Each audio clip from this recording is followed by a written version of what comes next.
Welcome to the deep dive. Today we're tackling a topic that, well, every single professional in clinical practice has to master, but one that fills most people with a bit of dread. Speaking up. Exactly, speaking up, or whistleblowing. And for this deep dive, we're focusing specifically on the ethical, the procedural requirements that are mandated by the General Medical Council framework. Our mission here is pretty simple, but it's crucial. We're giving you a shortcut. We've gone through the specialized source material, all the core guidance to help you navigate those, high-pressure moments. The ones where patient safety and your professional duty just collide. Yes, and not just that, but where institutional politics get involved too. This isn't just theory. It's about knowing the exact proportionate steps you have to take. And crucially, auditable steps. That phrase is absolutely key. Okay, let's start there. What does the GMC even mean by speaking up? It's defined explicitly as a professional duty. It's your duty to raise concerns that threaten patient safety, staff safety, or even the integrity of the whole organization. And what's interesting is how the scoring logic, in those high-stakes assessment, it seems to prioritize two things above all else. It does. It's fascinating. Number one, secure immediate patient safety. That's always first. And number two, use the approved, documented escalation routes. Only those. Right. And I find that focus on approved routes so interesting. It feels like it's addressing a huge history of organizational failure. But why insist on such a rigid hierarchy? Isn't it sometimes slower? Well, it might feel slower, but it's about accountability. It's addressing that history of complaints being ignored or just lost in the system. The hierarchy ensures the organization has multiple dedicated channels for this. So if you bypass them. If you bypass them, the organization can turn around and say you undermine their process. That's why the GMC wants you to use their mandated process first. It holds everyone accountable, you and the institution. Okay, that makes sense. Let's unpack this right away. Before we dive into the specific scenarios, what's the one central truth we need to hold on to here? One sentence takeaway. It's this. Escalate safety concerns early via proper routes, keep objective records, and use F2 PETA protections before any public disclosure. And the bottom line? Safety beats comfort every single time. That has to be your mindset. That sets the stakes perfectly, and it deals with that anxiety, that fear of conflict. So let's move into our first section, the safety first principle. What are those critical red flags that mean we have to, stop the list and act immediately? The sources define 4 really serious red flags. Yeah. These are the situations where any delay is just. Yeah. It's unacceptable. Yeah. Intervention is mandatory. Okay, what's number 1? The first, and the most urgent, is an impaired clinician at work. That's a direct, unpredictable risk to life. Right. Second, serious or recurring errors. This isn't a one-off mistake. It points to a massive system failure, like a surgical checklist that's never followed. Got it. Third is retaliation against a reporter, because if the system punishes the messenger, the whole safety culture just collapses. And fourth, any orders to falsify or conceal data. That's stepping into criminal territory. Absolutely. It breaches the duty of candor. And this is where the sources get really interesting because they give us this terrifyingly real example. A registrar who seems unsteady, slurring their words, and you smell alcohol 10 minutes before a high-risk theater list. And that scenario demands one thing. It's high-yield action step 1.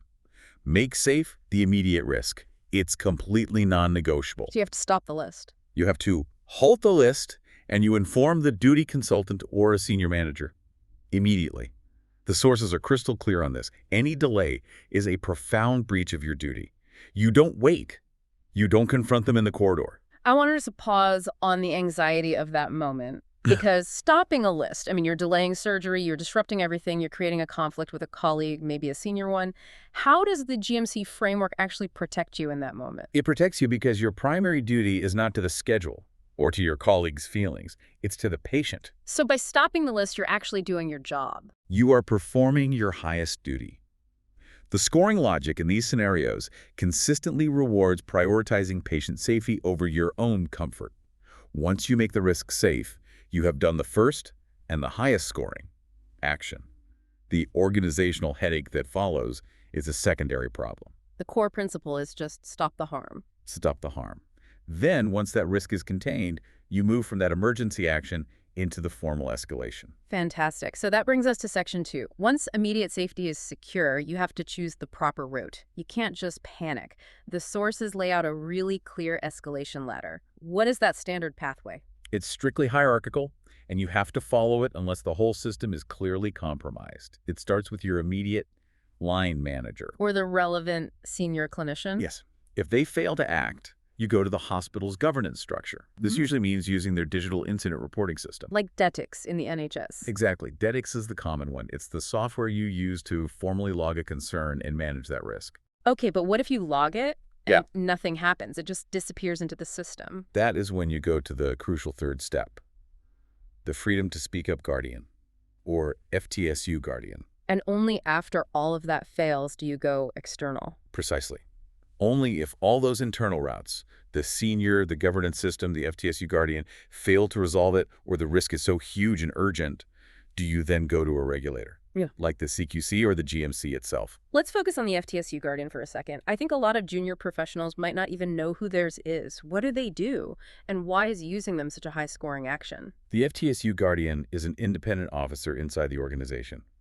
Every NHS trust has to have one. Their entire job is to provide confidential advice and support. So they're like your internal advocate. A safe space, exactly. And using them scores highly because it shows you are using an official, approved oversight route, you're trying to resolve it internally, and you're minimizing your own personal risk by getting expert advice. So when do you actually jump that ladder and go straight to an external regulator? The sources are really specific here. You only do that if the internal routes have demonstrably failed, or if they are clearly compromised. Say, the CEO is the person you have the concern about. Right. Or if the risk is so serious and so urgent that waiting for the internal process would cause immediate harm. So you have to be able to prove you tried the internal route first. You have to. You need records. Yeah. You need to show the steps you took and why the risk is still there. It's not an impulse decision.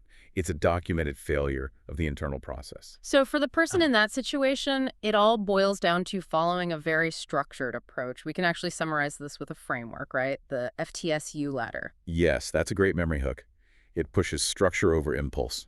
Flag the risk, tell a senior, speak to the guardian. Use governance, log your actions, ask for feedback. Document outcomes, do follow-up, external if all fails, and review the results. It's all about building that auditable defense for yourself. Absolutely. And that structure is so important because, as you said, the most common way to get these scenarios wrong is by falling for the trap answers. They sound tempting. They often align with a very human, emotional response, but they're professionally just unsafe or disproportionate. Okay, section 3. Let's look at these decoys. Trap 1, delay. The option that says wait for absolute proof or wait until their shift is over. Why is that so wrong? Because your duty is to raise a reasonable concern early. You don't need to be a detective and find absolute proof. If you have objective facts that raise a concern, you have to act. Delaying risks safety, and that means you've breached your duty. Okay. Trap 2, informal or public disclosure. This is a big one now. Things like rant on social media or post in the theater WhatsApp group. This is just toxic to the process. It fails on so many levels. First, confidentiality, a massive breach. Second, it completely bypasses the proper routes for resolution. You never, ever swap process for publicity. Public shaming doesn't fix a systemic issue. And trap 3, direct public confrontation, like tackling the impaired clinician right there in theater. So unsafe, it's unprofessional, it escalates conflict, and it doesn't solve the underlying problem or protect the patient. You use a senior for that conversation, you never do it yourself in a clinical area. And finally, the classic trap 4, inaction. Just doing nothing to avoid a fight. It's a catastrophic failure of your GMC duty. Simple as that. The patient is left at risk, and you fail the culture. Avoiding conflict is almost always the lowest scoring action. So the antidote to all these traps is what you mentioned earlier. Documentation, an audit trail. For someone who's really anxious about retribution, why is that their best defense? Because your evidence log is objective proof. It proves you acted proportionally and professionally. It shows your concern was based on facts, not malice. And what do you need to record? The specifics. Yeah. Objective facts, examples, dates, times, the impact on patient safety. And crucially, you have to record the actions you took, who you told, when, and what they said back to you. That log is your professional shield. Let's pull this all together with the overarching mnemonic from the sources. Speak up. Right. Speak up locks in the steps. Stop harm first. Proper route senior, FTSU. Evidence log, that documentation we just discussed. Anti-detriment, which is about seeking protection. Keep follow-up. Use the FTSU Guardian. Impaired protects. Exactly. Perfect. That brings us to our final section, addressing the A and the P in that mnemonic, protection. Speaking up is intimidating. The sources point to the Public Interest Disclosure Act 1998, or PIA. What does PIA actually cover? PI is your legal safety net. It's designed to support workers who are doing their professional duty.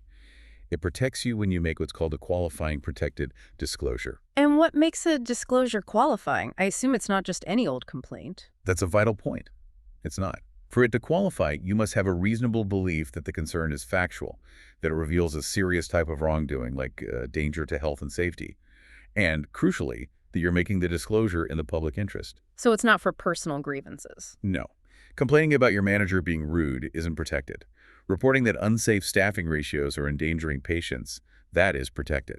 And this protection shields you from two main threats. What are they? First is detriment. That means being treated badly, passed over for promotion, harassed, anything like that because of your report. And second is automatic unfair dismissal.